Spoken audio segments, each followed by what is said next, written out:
that was something that I really enjoyed, Benny. I think then for me, building our vivid vision and sharing that with our team was a very emotional day.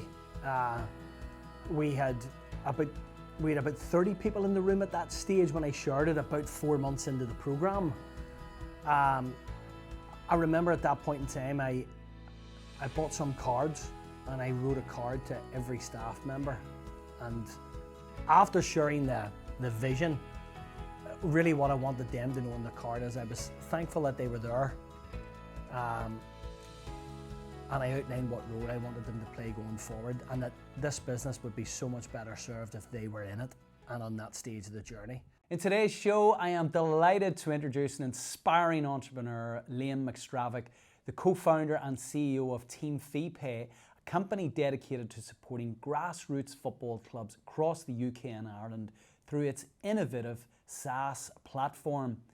Liam, an entrepreneur since the early 2000s, has founded, built and exited 6 businesses prior to TeamFeePay and brings a wealth of experience in building companies. His passion for the game of football and for helping coaches and volunteers led him to create TeamFeePay, giving football clubs a simple way to streamline operations and focus on what really matters, developing players and strengthening communities. Alongside his business career, Liam is a UEFA A licensed coach, deeply committed to youth football development and community engagement. As ever with those guests we feature in our Scaling Stories episodes each season, Liam is a recent graduate of the ScaleX Accelerator Programme, hosted by Simple Scaling. Now, I invite you to go and grab a cup of coffee, a notepad and pen, and enjoy the show. Liam, you are very welcome to the ScaleX Insider podcast. Absolutely delighted and thrilled to be at this point to have this conversation. Thanks for having me, Benny. Yeah, you're so welcome. Looking forward to a great conversation here. I've really enjoyed your company, your energy through the ScaleX Accelerator Programme, and watching your progress has been inspirational. So looking forward to this conversation today. You know this very well because part of the curriculum is listening to a lot of podcasts. Absolutely. Our vision is to inspire, connect and enable millions of ambitious leaders of small and medium-sized enterprises to scale with purpose. So Liam, what does scaling with purpose mean to you? I think I'd like to start, Benny. Scaling with purpose wasn't a thing for me before getting involved in the program. Scaling was, but not with purpose. I think we had a bit of purpose, but we didn't connect both. And I think that's an important point to say. When we got involved in the program, the scaling with purpose became one, not disconnected. So I think for me, when we chat about scaling with purpose, it goes back to why, or in our opinion, what is our North Star? And really understand what our North Star is, being able to communicate that broadly to our staff team, to future employees, to customers, to investors and shareholders, I think is important. And that North Star, I think, for me becomes the very DNA of our business. So at difficult times, because leadership is difficult, you need to make decisions. We always factor in, where does this fit with our North Star? And I think that scaling with purpose is important. And I think through the program, Benny, what we got in this concept of scaling with purpose was really figuring out what we stood for and what we stood against, if you want to put it that way. What we stood for and what we stood against. What were absolute must-haves with everything that we do as a company, and what were the things, no matter how many times they were thrown at us, they were just, we're not doing, because it doesn't fit with our customers, our mission and our vision. And that's been sacrosanct to how we grow and really what drives and connects the teams internally. I think in terms of scaling with purpose, for me, it's something people can get behind. You know, everyone understands why they're here and the mission they're on. And we use that for a variety of different things, Benny, whether that's setting out strategy, whether it's entering a new geographic territory, whether it's dealing with performance-related issues, maybe of some staff. We come back to, you know, you're here on a mission to achieve something quite big. How do you think you're performing against that mission? And I think that's really important. So we've really taken the whole concept of scaling with purpose and put that into the decision-making sort of, the decision-making framework that we have within the company, Benny. I love that. I'm smiling as you say it because it's music to my ears, and it's great to hear how you have internalized scaling with purpose. And what I'm hearing from you, it not only informs and directs what you do, but importantly informs what you shouldn't do, and also from a culture perspective helps direct and inform and guide the behaviours that you want to see from the team aligned to your values, which actually creates the culture. And I want to come to culture as we get into this because I know it's incredibly important to you. But if we can go back to a young Liam, because you have an incredible backstory, you know, can you give us a flavour of how your early years as a young Liam in Belfast and then the US has ultimately formed and guided your entrepreneurial career now? Yeah, and that's nice, Benny. I think it's always important to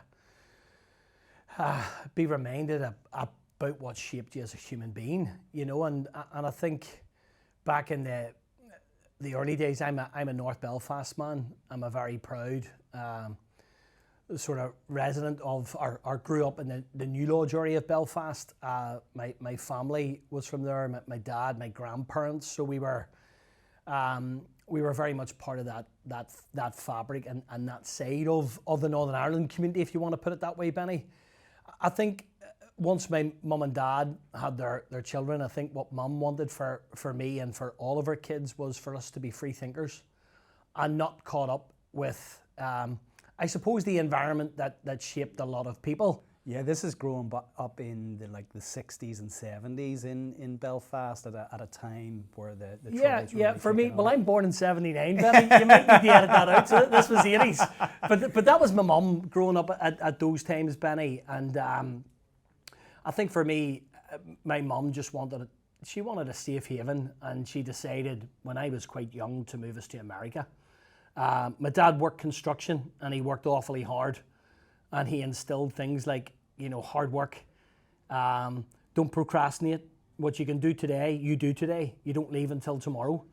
You know, and there was no such thing as a free lunch in our house. You know, everything was.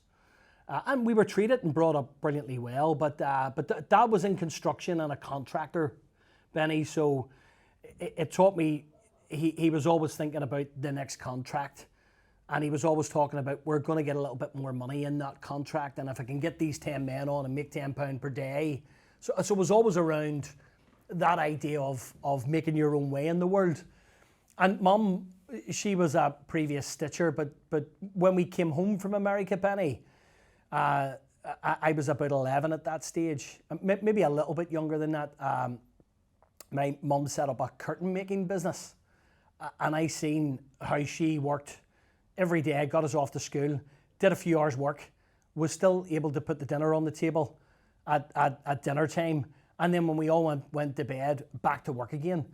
And I suppose for me, it instilled in me that you've got to make your own way in life as opposed to getting a job, if that makes sense. And so it was very early. That was in the DNA of all three brothers. Yeah, I love that. I love the free thinking programming that was embedded in you guys, and you know, your mother's a solopreneur. Yeah.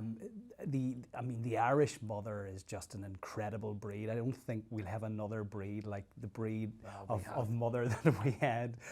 Your dad, Adam Kofi, who I had in the podcast a number of seasons ago, who has written multiple books, scaled and exited a number of billion-dollar businesses. He talks about the importance of unit economics, and without you understanding, your dad was teaching you the importance of unit economics at that stage, you know, a strong work ethic, and this understanding of act now, don't procrastinate. So I'm curious to see how all all of these characteristics and traits feed into the culture of TeamFeePay as it is now. But so that's the kind of the formative years of the young Liam. How did you then make your way in entrepreneurialism? What was the foray there? Take us on that journey to the point where you founded TeamFeePay.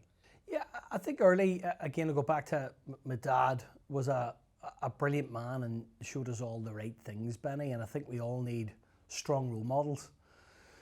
So my old fella was, as he moved towards the end of his work in contracting, started to buy and, build houses, and I got involved in that early doors, and I think by the age of 21, before I'd left school, I had double digit, but by the time I'd left university, I had a double digit amount of properties that I bought and acquired, and started to understand I think the word leverage, and started to understand how finance worked.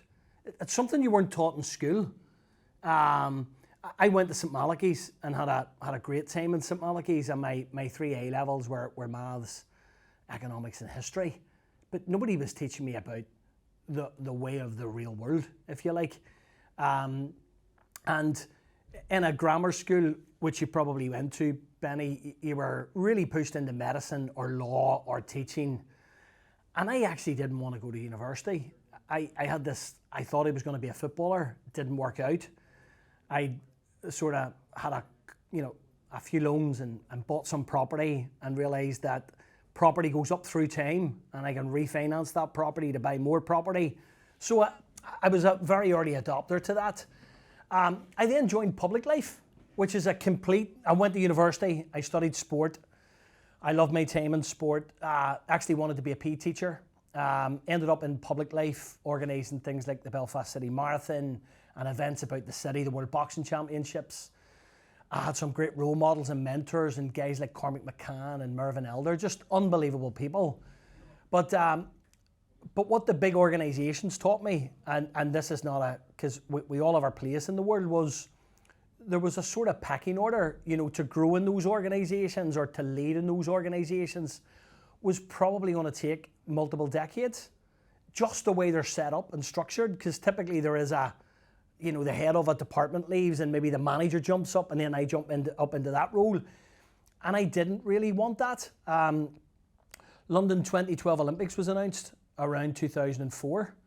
I had a really good background in sport and sports development in working in Belfast City Council. And I set up a small consultancy company to help local authorities and sports clubs take advantage of, the London 2012 Olympics coming and all of the grant funding that was going to come alongside that. How could we help them get ready? And that was really my first company, Benny, that I set up. And that company still trades to this day in different forms. I'm not involved, but that was my first foray into entrepreneurship. So take us from 2012 to present day. Well, no, to the point in which you formed TeamFeePay. Were there any entrepreneurial forays in between then? There were quite a number, Benny, and I think that's important to note. The great thing about whilst we were a management consulting company, we had things like annual contracts, we had projects that we could pick and choose, and we could, about a month into the financial year, could, with a fair degree of predictability, work out what our revenue for the year was going to be, scale our team up where possible to have the right talent to deliver those contracts, and understand what our profits were going to be. And before this concept of pitching and startup and scale up, what we used to do most years was ask our staff team to take the Christmas holidays and come back and present a business idea. And some of them, I love to pitch and present as well, Benny. So what we did then, January to March time, was the winning idea got a bit of, me time and a bit of, let's actually game this out a little bit. And then we invested some money to create those businesses. So I think the one stitch of thread throughout all of them, apart from one, was we set up sports businesses. services, products. We set up a company called Club Sport NI, which was one of Northern Ireland's, if not the biggest teamwear provider in Northern Ireland. It was just acquired by Kick King. We set up a brilliant telecoms company called B4B Telecoms, which is doing multi-million pound revenues right now. And my co-founder in that was a young lad called Thomas O'Hagan, who just started the company Weave. So there's been lots of alumni through our businesses that have went on to set up other fantastic businesses, Benny. I think the one thing that all those businesses taught me though, Benny, and this is the important thing, so 7 businesses, sold 6 of them. All right, very small exits, and typically they weren't the multi-million pound exits. It was more just, we got the money to start the next idea, if you like, and but for me, the concept of working harder was not scalable.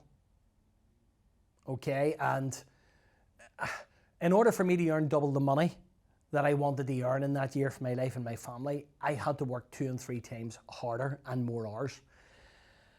And the concept of trying to build a recurring income business, a software business, if you like, was going through my mind for 5 and 6 years, but I just couldn't find a big enough problem with a big enough market to go after. And TeamFeePay, I sort of stumbled across, largely because I was a grassroots coach at one of the biggest football academies in Northern Ireland, and I spent every session collecting money off the kids. Let's get into that. You've made a really important point. I think it's worth just taking note of that. You mentioned the word leverage early on in the conversation. The fact that actually the school system doesn't teach you leverage. The school system educates you on how to be a good employee. And if you go to a grammar school, it's an employee. The accountant, the lawyer, the doctor, the engineer. Yes. But it doesn't teach you entrepreneurialism. It doesn't teach you that key skill of leverage. And from a scaling perspective, people all ask me, what's the difference between growing and scaling?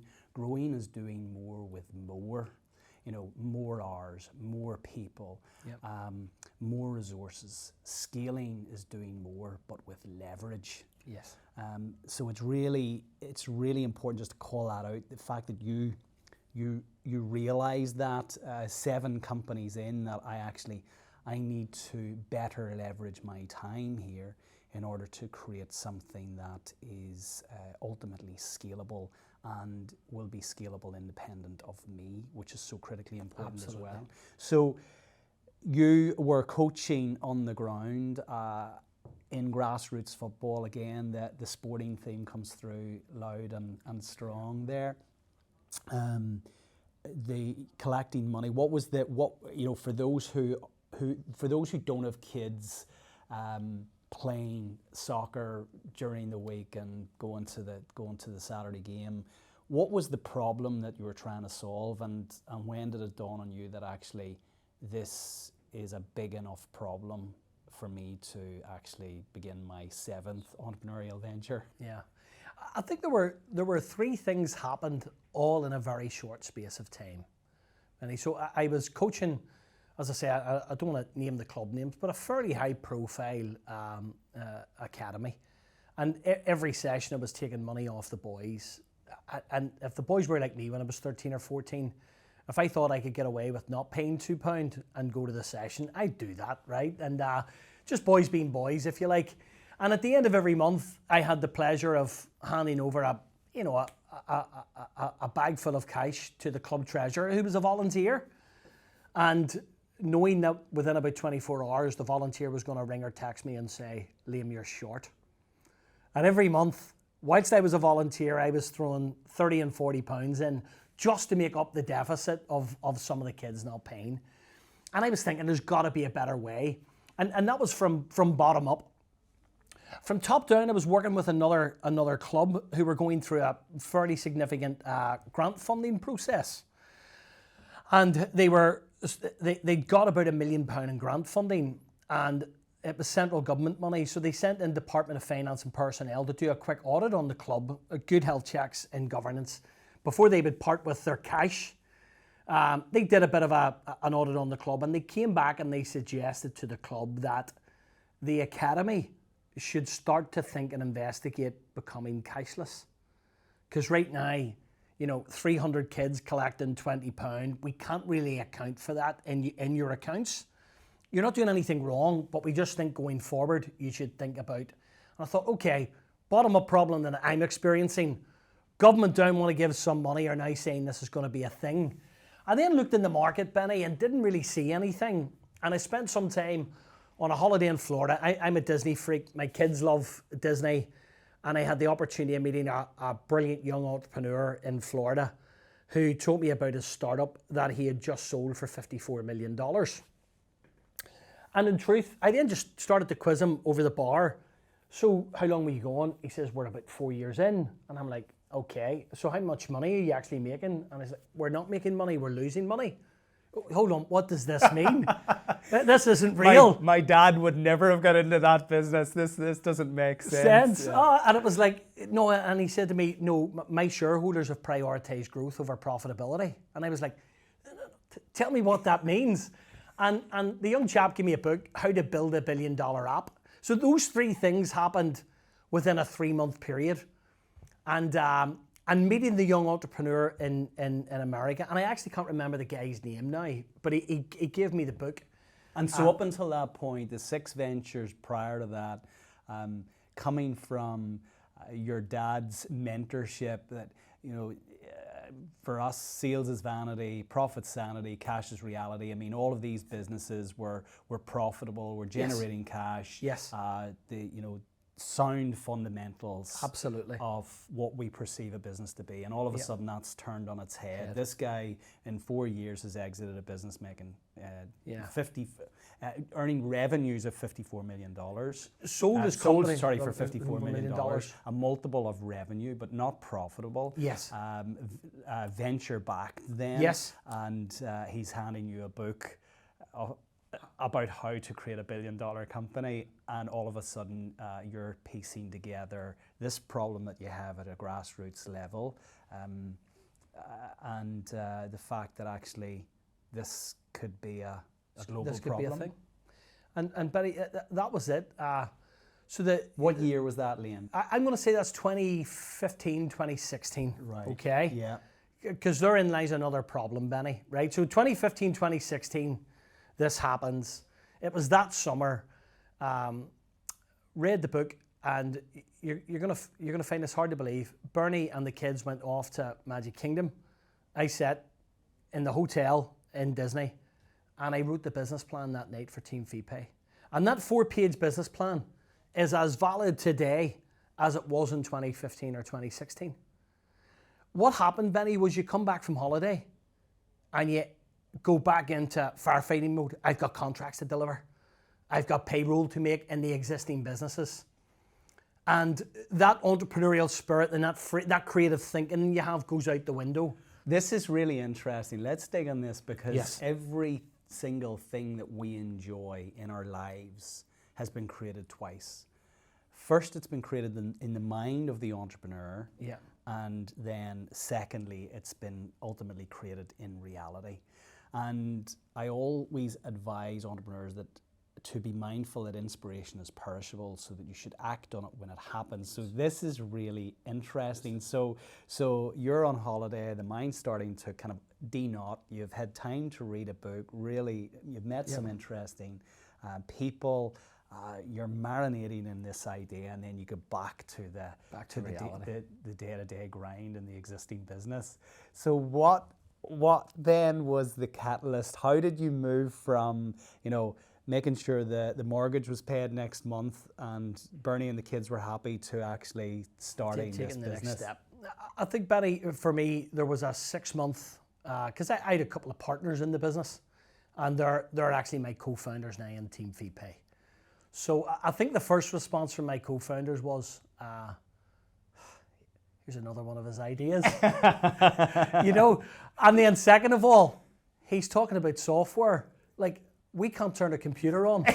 Okay, so that was 2016, and as my co-founder said, Manus McGill, who is my best friend in life, and Robert Crowe, my second best friend in life, both of them then, to get me out of their hair, said, "How much do you need?"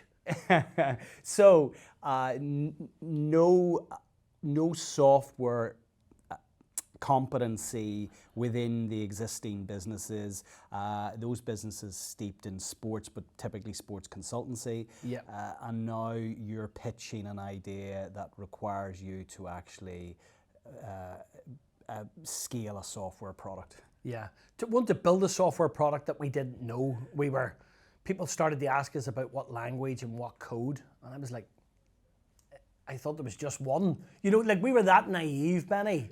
I think this is important, but the other bit about this is when you have a vision, nothing will stop you. So tell me about that. What was, you've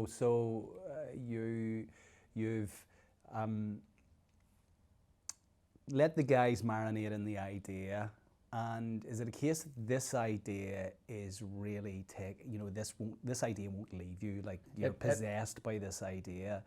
So what are the steps ultimately to make that jump, or is it more a gradual process of getting confidence that you can actually do it?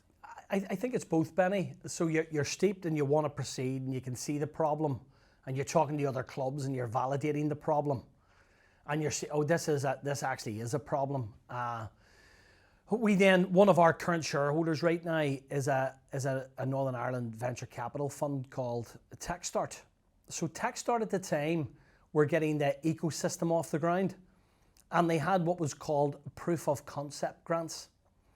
And over a 1 year period, we got close to, I'm going to say £30,000, £25,000 to £30,000. That allowed us to go and validate the problem. It allowed us to go and speak to software and people that were in technology.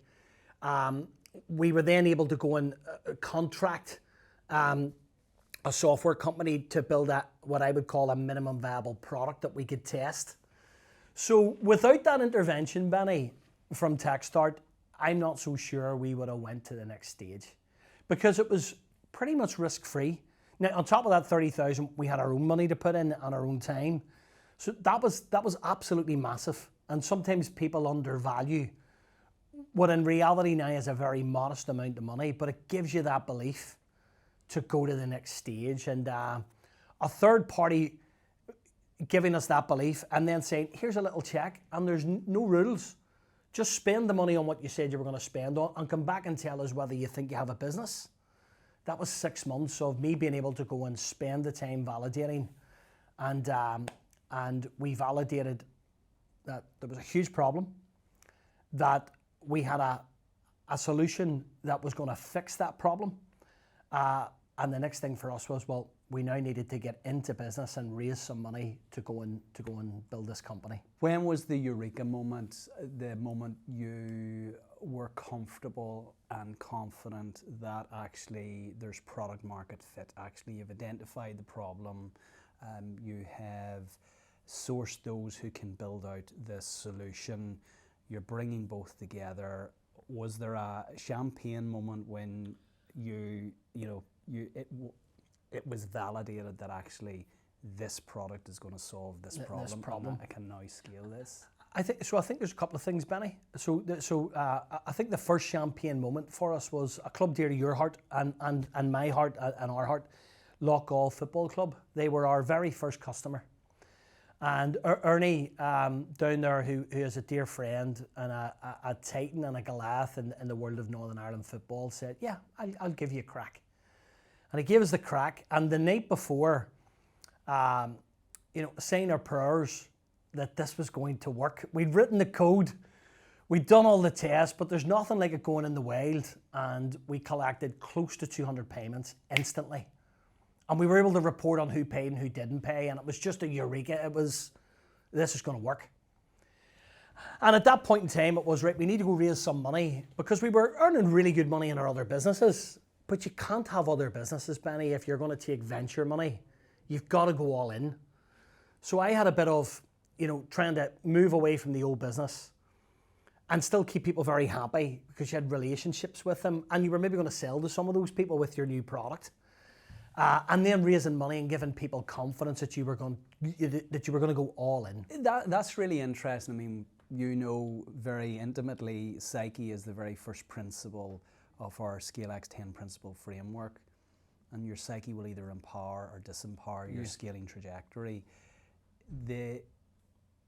What was seeding your psyche at that stage such that it was empowering you to go all in? You know, were you ensuring that you were surrounding yourself with certain people who were championing and cheerleading this? Were you getting into different rooms? Were you avoiding others who you knew in the past could be naysayers? Was it as deliberate as that? You know, what did you do to ensure that actually I'm going to take the jump here, but I need to be really careful that I don't step back? Was it a case of burning the boats behind you, or gently moving away from that? And just give me a little sense of what you did to empower your own psyche. So I think for me, Benny, we went through a program at Catalyst, which is where we're now based, and we met some entrepreneurs in residence. And one of those entrepreneurs in residence was a gent known as Owen Lampkin. He's still here today.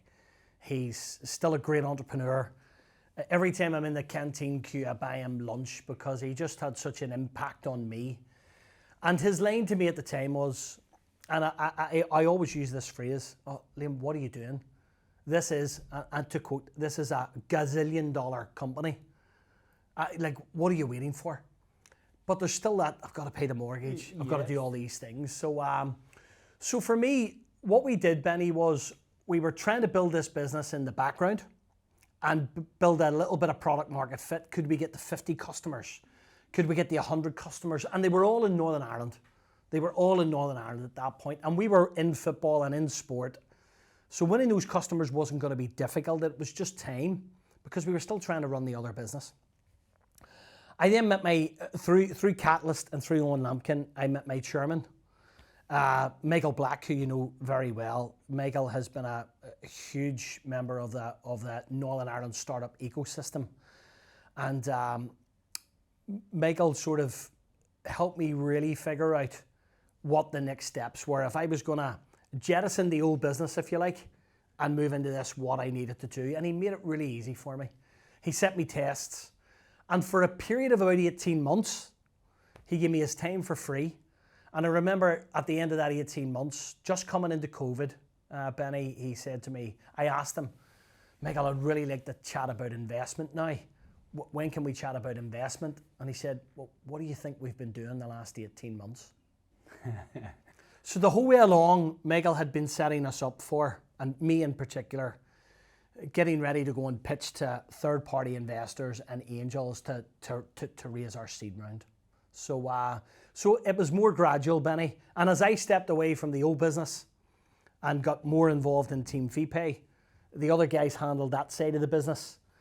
I wasn't doing as much contracting or as much servicing, and so we managed that, I believe, quite well. And so kind of 2015, 2016, you have the holiday, the idea for the business is seeded. You know, we're now 9-10 years on.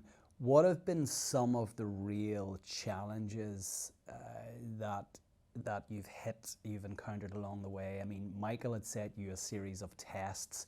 What has been particularly testing over the last 10 years? Have there been any moments where you've gone, actually, this just isn't worth it? Lots of times like that, Benny. I think the first one for me personally was I had a great business earning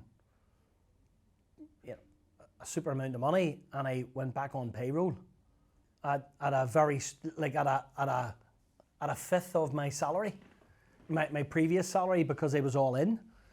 I think that was a challenge, and certainly to my wife it was a challenge. Like, we still had a lifestyle and a mortgage that still needed paid. And so, like, you're in your 40s at that stage. Yeah. You know, you've really created a lovely life for yourself. You're very comfortable, Yeah. nice car, nice house, got the holidays. You know, you Yeah. don't have to necessarily think about You know, if we want a meal out at the weekend, you go for Absolutely. it. You want to go on holiday, you go on Yeah. holiday. Now, in your 40s, the question is, do I really need to do this? Yeah. You know, was there a story going on in your head? You know, in those moments, what's the critical voice saying? What's the disempowering voice saying? And how do you overcome that?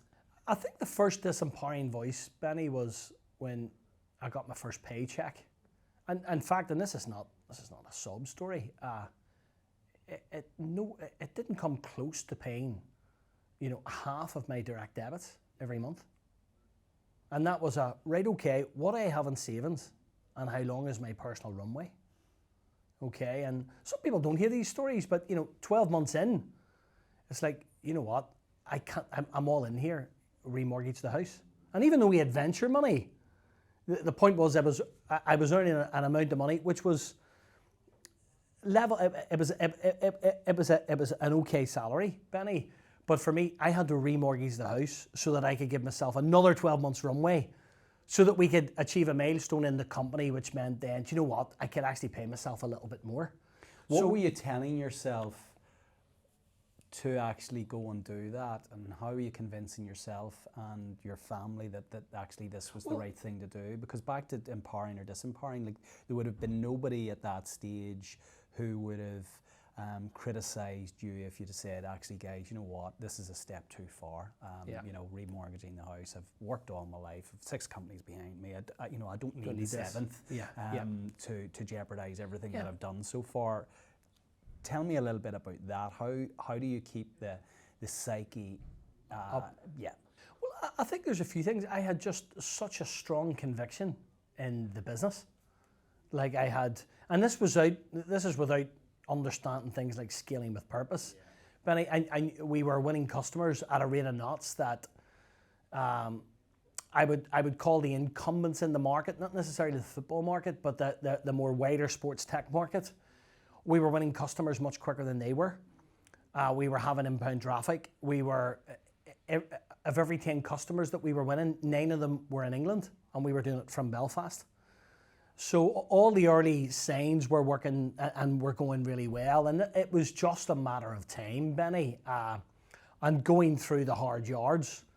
So there was never a doubt about doing the remortgage. The other big thing for me, Benny, is, and if I can be really honest, I like to think I'm a winner. I stick with things, I'm persistent, and the chance to just build something absolutely amazing, I think that come at you once in your life. This was my chance, and the disapproving voice was this. The empowering voice, or the approving, let's go for it, was just so much bigger. I love that. And I love that because there was so much there weighing against you actually taking that step, but you sought out the evidence to suggest actually we're onto something here, and continued to tell yourself that actually you're very privileged to be in this position. This is a once-in-a-lifetime opportunity. We can build something big. I can solve a problem that is real and is global. And I feel that's so critically important for anyone who has ambition to scale. You know, it's back to that quote that's often attributed to Henry Ford, whether it was Henry Ford or not, but whether you believe you can or you can't, either way you'll prove yourself right. Yes. So it was a case of, I believe in myself, and I'm going to prove myself right here. Yeah. And there's enough evidence behind me to suggest that actually we can do this. I think there was that, Benny. There was at that stage, we had taken some investment. So we were in our seed round. And when you take some investment, it's no longer reliant, it's no longer just yours. So there was a sense of, no, we got to make a return here. And people would have forgiven you for throwing just the market opportunity was so big, Benny. We were getting all the right sort of advice and guidance. Our shareholders and our investors at the time were really happy. And again, I come back to it. I think every entrepreneur, whilst you can feel isolated at times, surrounding yourself with strong people is important. I had my co-founders, 3 of them. So whilst there was Steve and Robert, the other co-founder, Manus and Robert, we sought to find a technical co-founder, which we did Steve, who was a software giant. But we also had Michael, our chairman, who had become nearly like an executive chairman, and he was coaching and mentoring, and just always had this knack of saying the right thing at the right time, which made you go that step further. And so I think that's hugely important. Some people don't want a chairman or a board when they take some investment and they think it gets in the way. I actually think for us it was our super strength, Benny.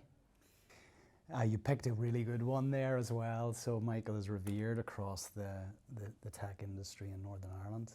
And we'll come to culture, because you're hugely respectful to Michael. I've been in meetings where you revere the chairman role, and I feel that comes from your football background and the respect that people have in any team environment, in a club environment, for the chair of the club.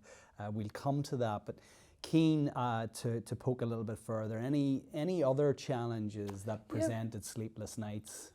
I think there were nights when at the end of our first year, that the bank balance is starting to drop. You have your plan X, right? What happens if we actually can't raise another investment round? Because we've put everything into profitability or into growth as opposed to profitability. And it just takes time for things to flush out the back end. But things always come good, and our investors stood with us through the thick and thin. I think our growth into UK was challenging. Benny, whilst we were winning customers, servicing those customers the way our Northern Ireland customers were serviced was slightly different, largely because we could pop out to the club, where in England we couldn't do that. So there was those type of challenges. And then I think along the way, in any technology company, your product breaks. You're not set up to handle, that we've had a bit of a red flag, or a club has not collected their money, and a volunteer club who's not sitting with piles of cash or reserves need that money to pay the bills or to pay the referees on a Saturday, and all of a sudden our technology in the early days has let them down and not collected the money. And at times I remember Manus and I going, right, okay, what do you have in your bank account? We need to send them the £6,000 today from us, so that they can actually pay for the weekend's games. Wow. And we'll get it back off them when we fix the technology. So there are the things you've got to do early in your journey, Benny. But it also means for me that when technology tells me everything's fixed and working, I check, and I check again now, because I've had that experience. Every day's learning, and I think for me, I had breakfast yesterday morning at a HSBC and Wired Consulting event. TeamFeePay was announced as a 2025 Trailblazer, which was lovely, and I mean a bit of imposter syndrome when you see some of the other entrepreneurs in the room. Martin McKay, who's a dear friend of both of ours, graduate of the program. A graduate of the program. Roger McCracken from Foods Connected. Joseph from Linwoods. Yeah. Joe or Patrick, another graduate. Both of them. So there was a number, right, that were all there yesterday, and Brendan Mooney was there, who spoke to us through the programme. And I'm going to say this maybe not the way it came out, but there was a question that was put to Brendan Mooney. He was the keynote speaker about how do you just handle, where's the resilience, what makes you a good CEO or leader? And I wasn't expecting this answer, but when you think about it, he's so right. He said, what you got to get comfortable with is bad news, because things don't go to plan. Life gets in the way. Let's not catastrophize bad news, because it's going to happen in a leadership role. So how do you take that bad news? How do you stay calm? And how do you move into a mode of problem solving or fixing the problem? That's been challenging for me, because I'm a red, fiery personality. I hold myself to really high standards, and when others around me sometimes don't, that frustrates me, Benny. And I suppose growing up in a football changing room, you're just used to saying what you think. Our first 20 staff were absolutely accustomed to that environment. But now at 70 staff, you can't do those things. Yeah, we want culture, but there's a maturation. You got to grow up a little bit once you get beyond that initial 20 staff. People haven't been in football changing rooms, and they're not used to that. And coming from more of a settled corporate culture, that could be quite challenging. So there are some of the things, there's softer tests that I think we've had to overcome. Yeah, it's that understanding that in any scaling journey, in fact, it doesn't even have to be in scaling. I always say to people, if you're going to be in business, understand that the one certainty is that it will be challenging. Why I'm so passionate about scaling, and especially scaling with purpose, is business is going to be challenging. Those might as well be challenges that you're passionate to solve. Yes. So this is why actually embarking on a journey to scale and scale with purpose, where actually you're solving a meaningful problem, your why is strong enough to kind of navigate around the challenges and the darker days. The resilience, Enda McNulty was on the podcast, the very, very first season, I go back 4 or 5 years ago now, I talk about resilience is your bounce back ability. Yeah. That ability to bounce from challenge to challenge. And the culture you've mentioned, I interviewed Marshall Goldsmith on the podcast. He wrote a wonderful book. It says, what got you to here won't get you to there. And that understanding, that awareness that, a scale up isn't just a big startup. You recognize that, at 20 staff, where I suspect they were hand-picked football people, could take the kind of the Alex Ferguson hairdryer treatment in the business context, and now the business is 70 people. How has your leadership had to change from 20 people to 70 people? And leading into that now, how do you use your values to actually inform conversations that need to be had? It's a great question, Benny. And I come back, and just to level set in the podcast, we launched our business formally and went all in August of 2021. So we did our seed round in January of 21. So it really did take 5 or 6 years for us to really go, 100 customers, there's something here. We had a huge catalyst in COVID, and that presented 2 opportunities. Clubs wanted to move to cashless systems, and then I suppose just the daily norm now of having virtual meetings meant we could connect with people all over the world from Belfast. So by the end of I'm going to say by the end of 23, we're at 20 people. So by the end of 2023, just before I started the program, Benny, and for me, what we did, we were scrappy. People were double jobbing and triple jobbing. That in your job description, and any other business that is required was used. So people were in sales 1 minute, they were in marketing the next minute, they were jumping on to fix a customer service problem. And it's great to say that those initial 20 people are still here. Yeah, okay, brilliant. so that's because the reality is those early people, the scrappy hustlers, don't often succeed in a scaling environment where roles are much more defined, where clarity of direction is really, really important, where you kind of lose some of that early stage dynamic and contact time with the founder. Sometimes they don't last. No, so. They don't. And listen, we maybe a couple of sales guys that aren't here, but when we started the program, I was checking back. The guys that were here in December of 23 are all still here, which is great. So I think for me, Benny, as we then started to grow, like I knew everyone by first name. We're at 70 people now. There's some of our staff I haven't met, and that's more of our tech team. Our tech team are dispersed, where the rest of the company, we're very much people-led. So in a world of growing startup, people want to sell digitally, and on, social media. And we decided, going back to that scaling with purpose, how are we going to set ourselves apart from everyone else? Because if we're just going to become some of the sheep. And some of our investors were chatting to us about, we got to do more in digital marketing. And we were like, we do. But the absolute power of human connection in the world of football is the thing that will grow our business. And we've got to give people the opportunity to do this. And to come back, these are volunteers in football clubs that are leading really busy lives. They've got their 9 to 5 or their 9 to 9. They've got a family. Typically, they've got a family because that's how they got involved in the football club. And they can still give up 10 to 20 hours a week to volunteer in that club. Sometimes that can bring them problems, but in most cases, it brings them joy.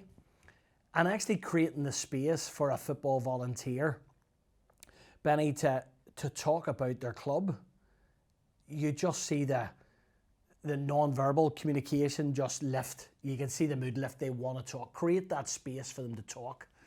Because sometimes it can be one of the only areas of their life where it's actually that they really enjoy. There's an escapism to, why would you take that away from them? And trying to sell them through digital media. And so that's been a huge part of our growth journey. To then take that back in to the company, Benny, in terms of scaling, we now have got clarity of role. We now have, a head of people that's building out benefits and packages, and job descriptions are becoming much more defined, and everything fits into a bigger picture, if you like. The one big thing for me that we've tried to do with our culture, Benny, is ensure that everyone in the company knows that we work at the pleasure of our customers. Okay, and what that means for me, Benny, is really important. And I go back to, if we're dealing with a club volunteer, and let's say it's the treasurer, and they've carved out a bit of time on a Sunday night to look at their football club and they've got some questions, if they email us at 9 o'clock on a Sunday night, we best answer them. Because the next day they're back into work and they won't look at that until the evening. And that's maybe the only time in the week. So we serve at their pleasure. And the one thing that I'm absolutely uncompromising about is that anyone that takes that in the company for granted will not be here. Absolute matter of fact. And we have had our challenges. We have had some of those early staff refuse to move on to things like shift patterns so that we can service. That's the bit of the job that I don't enjoy, but it's the bit of the job that I just will not compromise on, because our customers, we only exist because of them, Benny. I love that, and I love you've said that. Actually, you'd be familiar with the proposition workshop, which happens tomorrow in the context of the program, and it's really simple. A company should exist to enrich their customers' lives. Yes. In some way. That's really clear for you. Given the number of stakeholders in this business, do you find that sometimes that creates friction because there's other interests from other stakeholders, especially investors?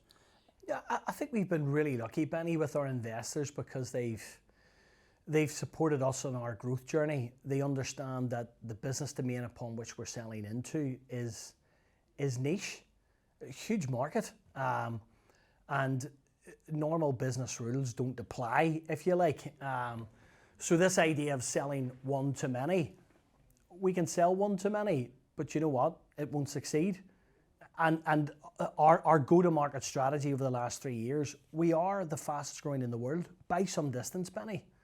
So why don't we not just do more of what works instead of trying to, do less and imagine that it's going to have a bigger impact? We think there's a role for digital marketing and marketing, but it's the support act. It's not the real act. And so I think that's important, but our investors have been nothing but supportive. In the early days, I think what tends to happen for me as a founder, you take some money and you feel an obligation to listen and sometimes act. As I've went further through the journey and through support with Michael and my bigger stakeholders, my venture partners, what became loud and clear is, Liam, listen, but it might not apply. Take the good and be very clear with the guy. That might have worked in that industry. It will not work here. People will accept that. It meant me going on a journey and being a bit with people. I suppose I didn't want to have bad manners and say no to the suggestion. But over time, what you've got to be good at is realizing the context of the advice and what's relevant. So critical, and you've arrived at a place where you can discern, take the advice for what it is, and discern what will apply and have efficacy in your context versus the context in which this person is offering the advice.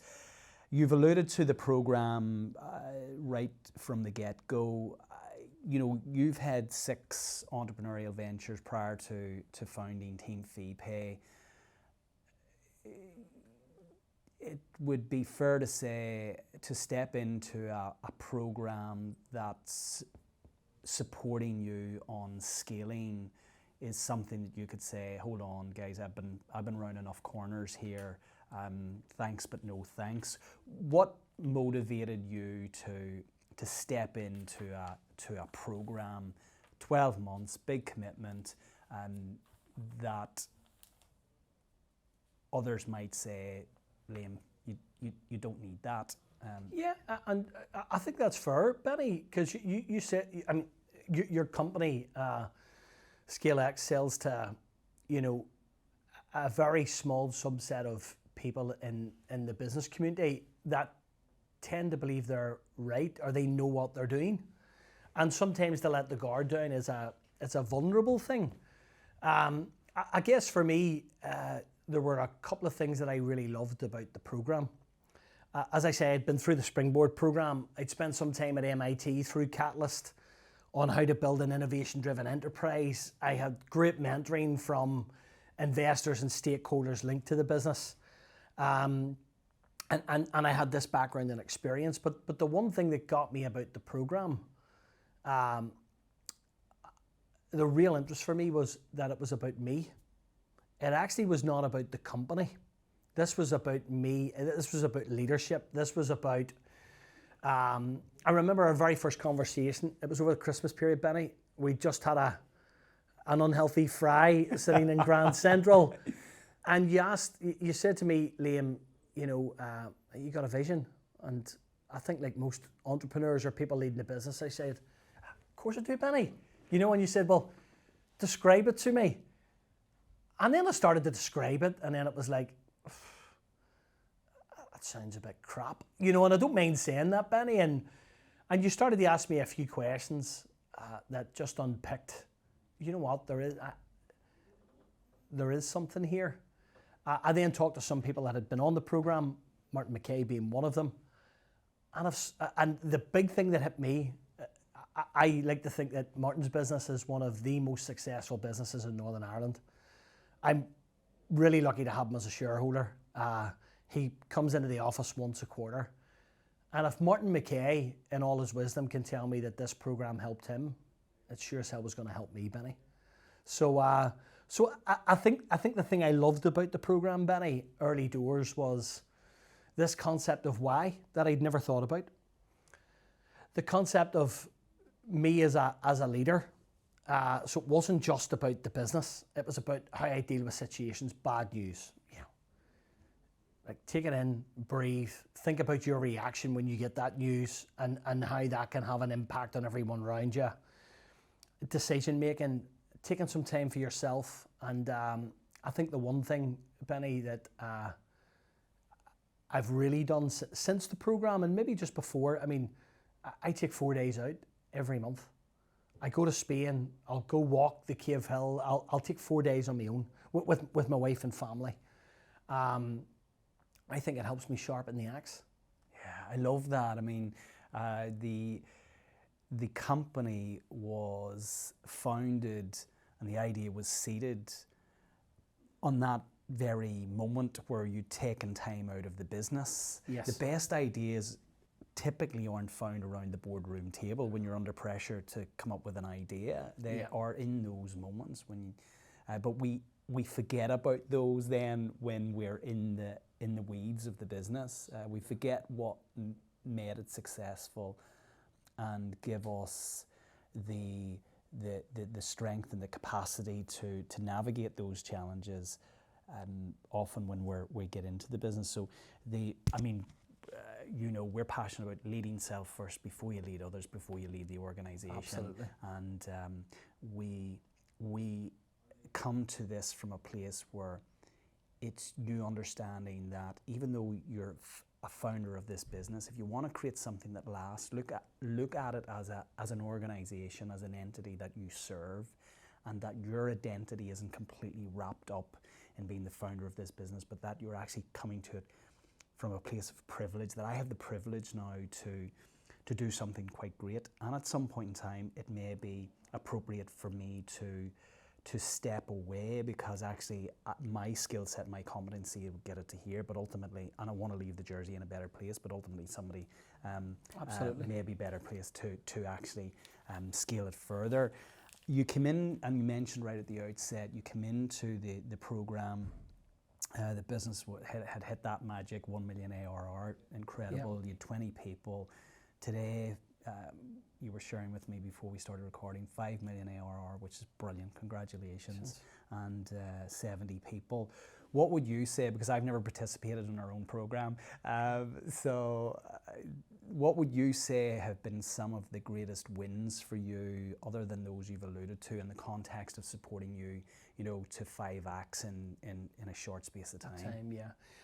I think there are a few things, Benny. I mean, that early part of the program, I think just anyone in business should participate in. That concept of, there's a part of the program, and I hope you don't mind me telling it, where you ask us to write our retirement speech in 10 years. And it's just such a nice way to do it. Like, who's in the room? What do you want to be saying? Who have you handed the business over to? It puts you in an uncomfortable position, but it really gets you to think about, well, this is maybe where I'm heading in the next 5 to 10 years. So that was something that I really, really enjoyed, Benny. I think then for me, building our vivid vision and sharing that with our team was a very emotional day. We had about 30 people in the room at that stage when I shared it, about 4 months into the program. I remember at that point in time, I bought some cards and I wrote a card to every staff member. And after sharing the vision, really what I wanted them to know in the card is I was thankful that they were there. And I outlined what role I wanted them to play going forward, and that this business would be so much better served if they were in it and on that stage of the journey. And the feedback that night was so emotional. People, I don't think, ever felt as connected to the company. The one thing I would say, Benny, though, is the 40 new people that have joined since then, they haven't had that same level of emotional engagement that they had back then. So I think that's important. But going through the program, understanding that you need to build an executive team, understanding, and it's the old cliche, you need to work on the business and not in the business, became a real important thing. And I think since I've exited the program, whilst I'll have some fun with the staff, I don't jump in anymore. I work with what I would call my brains trust in the organization, which is about 8 people. That's as far as I go down, and then it's up to those guys to do the work below that. I'll hear things, I'll pick up on things, and I'll challenge my leadership team. But the one thing is I'll never step beyond them, because I've got to empower them to sort of do that work and to lead the team. Our vision hasn't changed, Benny, since we completed that as part of the program. But they were the big steps for me.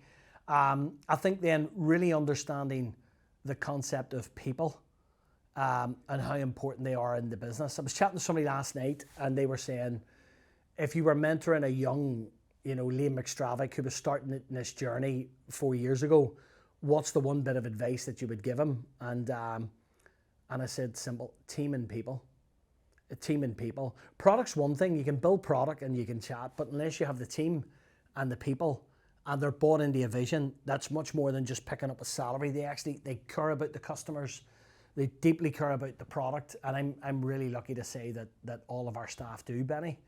And for us, over the next couple of years as that grows, we just want to make sure that that's still the DNA of the business. Again, it's an insight worth calling out. Back to that term leverage again. You know, you've alluded to people and process in terms of not working in the business but working on the business, getting yourself to a place where actually the business is not dependent on you. And those, for me, beyond psyche, are the two principles that of our 10 principle framework that provide the greatest leverage. I mean, you don't build a business, you build people, and people build a business. Yes. And ultimately, process and systems set you free as the founder. So as we move into the close, and just before we do, what would you say to people who have the opportunity, whether it's the ScaleX Accelerator Programme or another program, a cohort of like-minded people who have aspirations to widen their reach, to deepen their impact? It sounds like a loaded question, but what would your advice be, given that you have been involved in a number of programs? Because there are people who have reservations about stepping into a cohort-based program because of the vulnerability aspect, maybe, you know, sharing things that they haven't shared before, maybe, you know, imposter syndrome that, you know, well, my business is only this size, look at the businesses that are around this room, or, you know, I haven't read a book in God knows how long, and oh my God, you know, we're going to be reading stuff here, we're going to be learning stuff. So, and there's homework. What would you say to people out there? I think the first thing I would say, Benny, is you've got to be honest with yourself, right? You've got to be honest. Like, if your business is growing at 200% year on year, and you can take off the sunset, you've no worries, and you've money in the bank, unless you're at that position, you need this program, or you need a program of similar ilk. What I really liked about this program, Benny, was the cohort, albeit they were not in software. There was a couple of software companies in the cohort. All of the problems were the same. Yeah. There was a context to them. Some of my deepest and best conversations were on people that were maybe running a local sort of building and materials company. They were having similar challenges to us, maybe on a different scale. But the one thing about the program for me is you've got to set aside the time to do this. If you try to fudge it, there's no point doing it.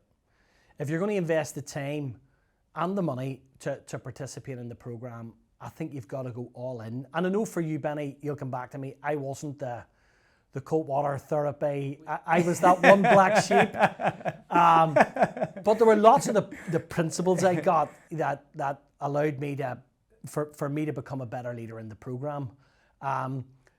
You've just got to go all in. The people you'll meet are fabulous people.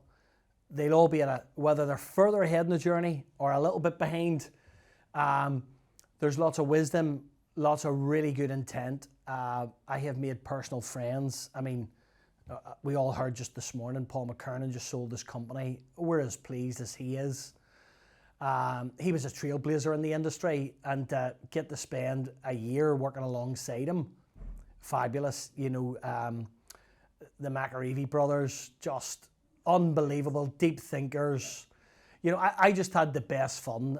And the one thing I also loved, Benny, was everyone that came in to chat to us had been there, done it, and worn the t-shirt. It wasn't a university grad or a PhD student or, listen, I worked in a company, pretty much everyone was a founder or a founder level. We're a senior exec in an organization. It was like an MBA it was more powerful than an MBA, Benny, for me. That's really kind. I'm so delighted for you. You have lived this incredibly rich life to date and I feel in the football parlance it's only half time. Absolutely. Can you share with our listeners 3 timeless takeaways? I think the 3 timeless takeaways for me, Benny, are there. And I wrote a few things down. Enjoy the journey. Know where you want to get to, but it doesn't have to be perfect. And understanding that it's always going to feel a little bit broken is okay. It doesn't have to be perfect. As long as, every day, you're taking another step towards that North Star and it's up and to the right. And I think that's the important thing. It's always going to feel a little bit broken. Is the first thing, Benny. So profound. I think the second thing for me was you got to learn to look after yourself through this journey. This can absolutely beat you up. And we're used to 60 and 100-hour weeks. And we do it, we absolutely do it. And I don't think I've come across an entrepreneur that has any short circuit to that or any secret sauce, but you need time away from the business. And if you don't carve out that time and you don't set your diary in advance, I'll be honest, Benny, I have my next 8 trips booked. They're a year in advance. I'm organising board meetings around them. I'm organising I'm organising work around my life schedule. And we're still in the throes of growing. Yeah. Our plan, as you know, Benny, is we'll be a 200 or 300 person company in the next 3 years. And we're on a journey to get to 50 million in revenue. That's our plan over the next 3 years. But the fact that I can still take time and plan business around my life, I think I wouldn't have had that if I hadn't went through the program. And I think the other timeless takeaway for me, Benny, is do it with people that you love and care about. Surround yourself with good people and become more than just work colleagues. I think there's the strength and the unity in our senior leadership team is not about what we do around the boardroom table. It's about the fact that we're connected inside and outside work. And I say this, we're an emotional, met my co-founder, I think you met your co-founder, Claire, and he says, Claire, I hope you don't mind, but I'm a hugger, right? And that's, for me, do it with people that you love and care about, and in turn, they'll show you that same love and care, and the business the same love and care. Anyone that's just in it for a paycheck, I probably shouldn't say this, they shouldn't be in your leadership team. Completely agree. Those are so profound, Liam. So much wisdom in all of this. You've mentioned, the headline numbers there: 50 million, 200 to 300 person company. It's 2025. By 2030, what do you want people to be saying about TeamFeePay? At that point in time, we're the biggest in Europe right now, Benny. We'll absolutely be a Goliath in Europe, but people will be saying that company from Belfast, they own the football market across the world. For me, we'll be a 200 or 300 person company that's actually adding real value to the game of grassroots football. And we get the privilege of helping clubs become more sustainable so that they've more revenue and more income.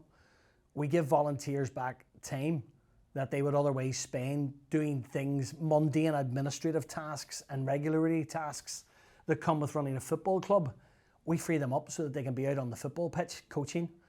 And I'd love people just to be saying they've done things the right way and they've made a dent in the grassroots football club market. And that for me is our why. And we're going to finish, I think, on the why, Benny. Yes, we'll build a £50 million company and it'll be worth 250 or 500 million at that point in time. That's nice, and it's nice for investors, and it's nice for Belfast, and nice for Northern Ireland PLC. I have no doubt at all that we will achieve that. But doing that by doing the right thing with football clubs, that's the secret sauce, Benny. I mean, and I want the football guys to come to me and say, what a product you built, as opposed to, yeah, you made a lot of money. Because that's making money is secondary to building an unbelievable product that just changes the game for grassroots football club volunteers across the world. The hairs are standing in the back of my head. I mean, ultimately, you're creating the system here to set those incredible volunteers, those coaches free, that ultimately they can help coach the next George Bests. I think what you're doing is phenomenal. I love your energy, your conviction, your humility. I have absolutely no doubt that you will do this, Liam, and I wish you every success in doing it. You're an incredible guy. I know the team. I know Manus. I mean, the culture here is palpable. If I could bottle this up and sell it to others, that would be a global phenomenon. So what you're creating is phenomenal. And I love the way you're going about it. Absolutely an exemplar of scaling with purpose. Liam, if people want to connect with you, if they want to learn more about TeamFeePay, which I suspect they will do after this, and for anyone listening to this man's creating another, hundreds of new jobs. So how do people find out more about you and about TeamFeePay, Liam? I think two things. Our Twitter handle is that's where we do a lot of stuff. It's just at TeamFeePay, and my LinkedIn profile. Just reach out, connect. It's at Liam McStravick on LinkedIn. So very, very simple. And if you reach out and connect, I'll always get back to you. I know you will. But Benny, thanks for having me. Thanks, honestly, thank you for having me on the program. It was, I think I described this to my chairman and some others. It was truly life changing, and for me, having the privilege to go through that with I suppose yourself and Claire, who is a huge part of ScaleX, but with the cohort that I went through it with was pretty amazing. They're all friends right now, and yeah, it was just a privilege to be on the program, Benny. Oh, you're a gentleman. Thank you. Thank you. Okay, Benny. Thanks a million.